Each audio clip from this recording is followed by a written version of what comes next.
Hey major on the internet, it's Matt here from TOTALmtg, and on today's video I'm giving you the top 10 most popular cards from Pioneer, this exciting new format for Magic the Gathering, and there's some very interesting cards in this, one that you might think would be a lot higher, but this is Pioneer.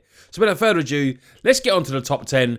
Just to let you know, this is in conjunction with my sponsors, Mana Traders, who supply me with this information so we can see what is popularly being rented online. And if you want to go and take a look at them, you can rent the best decks and cards in the format. Go check my links below, get yourself a little bit of discount. So coming in at number 10, it's not standard, it's Pioneer. So Oko is at the bottom. Oko, Thief of Crowns, obviously played in anything that's got a bit of bant in there, a bit of soul tie, playing those green and black cards. Soul tie Control is where it's mainly used, which is in the top 5 decks for me at the moment in the current meta. And then you'll see it in Simic Stompy as well. But it's not overrunning Pioneer like it does in Standard. We don't know how much longer though. Will it be banned? Let me know in the comments your thoughts on Oko getting banned in Standard. Will we potentially see more of it in Pioneer there? Because people obviously spent money on the card. Maybe use it in another format, modern, anything like that. Oko's a very nice card, but comes in at number 10. So number 9, I'm not leaving the lands out because these are most popular cards that are currently being rented and played in paper. And it's Hallowed Fountain. This we've seen in Banfield of the Dead, Bant Spirits, anything with like blue-white, Azorius Tempo. They're the main decks that this is being used in. Hallowed Fountain, absolutely great card. So Hallowed Fountain comes in at number 9. Coming at number 8 is a cracking common, 1 blue mana, it's Opt. Now this is a great card. Opt, been printed many times, scry 1 for 1 blue mana, draw a card.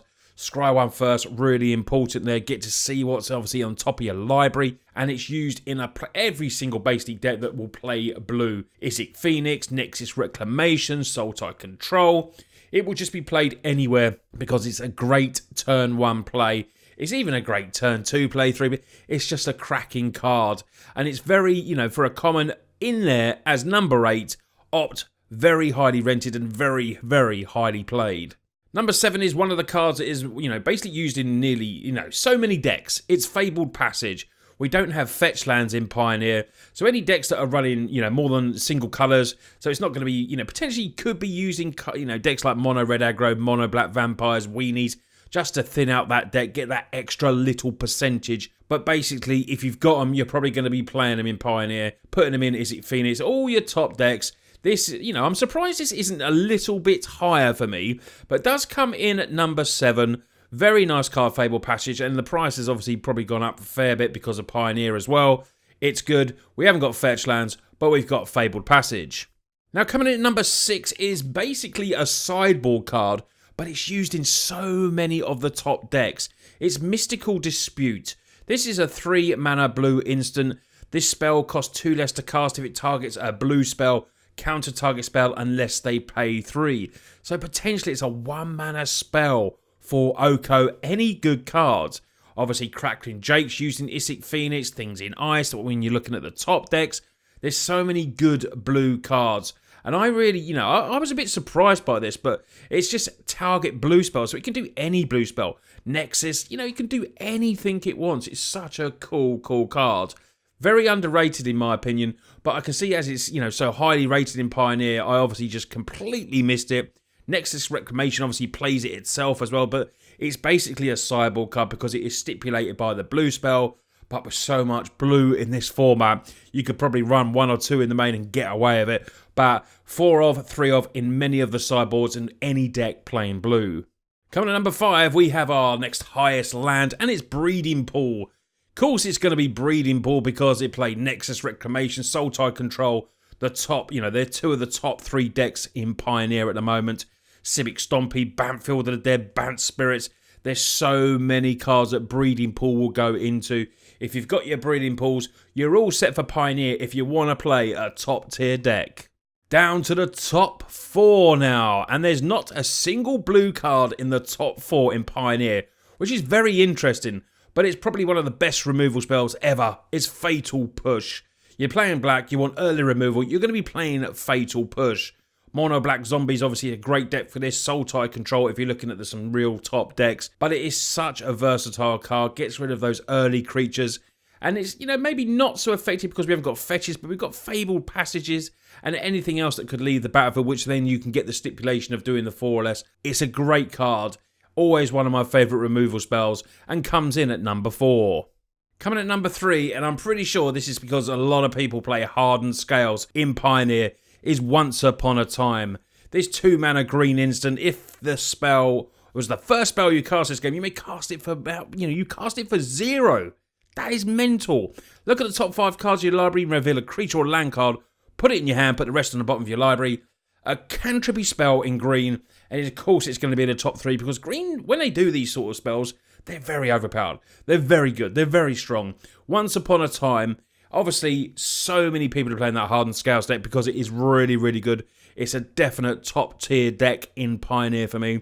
And Once Upon a Time is a great way for them to siphon through their deck as well. Brilliant card. Seeing play in all different formats. Once Upon a Time comes in at number 3. Coming at number 2, we have another green card. These green sideboard cards are just too good. Vale of Summer. Oh, they just hate blue. They hate blue. Draw a card if opponent has cast a blue or black spell this turn. Spells you control can't be countered this turn. Permanents, and you gain hexproof until end of turn. Vale of Summer obviously played in all manner of decks and blue decks, because you look at the meta and there's a lot of obviously Simic sort of decks, Nexus Reclamation, stuff like that. So this will play this in the sideboard to help him in matchups of the same. Vale of Summer, 1 mana though, and drawing a card and protection, it's insane. Such a strong card, seen in all different formats, but very highly played. Obviously, any green deck in Pioneer is going to have this in the sideboard as a 3 of or a 4 of as protection against blue or black, and no wonder it's in at number 2. So, we're down to number 1. Have you guessed what it is? I'd be interested if you thought this was the card. Let me know, be honest if you thought this was the number 1 card in the comments. It is Thoughtseize. Now, for me, I could have probably guessed this from the amount of playing I'm doing of Pioneer, and maybe you could as well. Turn 1 Thoughtseize in Modern was always a bad thing, and Turn 1 Thoughtseize in Pioneer is still a bad thing. It is so strong. Opponent gets to see your hand, take away your best card. They lose 2 life, but that's nothing. Playing Thoughtseize turn 1, playing Thoughtseize turn 2 is still super strong. It's an amazing card. Obviously played in any type of control deck, Sultai control. Mono black vampires will play it as well. And basically, even coming in from the sideboard, it's strong. Mainboard, sideboard. This isn't like the Vale of Summer that, stipulation where you'll bring it in from the sideboard. This can be played in the main, and obviously having it in the side as backup as well when you want to go to more of a controlling effect. I'm not surprised it's number 1. And from the stats, it was double rented other than Oko, which is mental. You think how much the hype and meta is around Oko and everything like that. Mainly, obviously, that's from Standard, but it's still a very hyped card, and Pioneer is playing it a lot as well. But Thoughtseize is the number 1 popular card in Pioneer. So this was the top 10 most popular cards in Pioneer currently at the moment. Were you surprised by any? I was surprised with some of the levels of some. I thought Oko, even in Pioneer, I thought it would be a little bit higher. I wasn't surprised by Thoughtseize being number 1 at all. There's a lot of Thoughtseize out there. Little interesting fact for you, Thoughtseize is double the most rented card over Oko. Now that tells you in Pioneer how strong Thoughtseize is, but Oko obviously may raise the bar soon if it's going to be banned in Standard, and then people might just play it more in Pioneer because they love playing the card. We'll have to wait and see. Maybe it just won't be as good in that. I tend to think it probably will be. Making elks into, turning creatures into elks is still going to be super strong. So thanks to Mana Traders here. Don't forget to check all my links out below. Hope you've enjoyed today's video as well. You lot take care, and I'll see you on the next video. I do videos every Sunday and Thursday, so make sure you check out Thursday's video. If you're new here, hit the subscribe button. Liking and sharing, it really does help. And commenting is a big thing as well. YouTube algorithm loves that. Anyway, you lot take care, and I'll see you soon.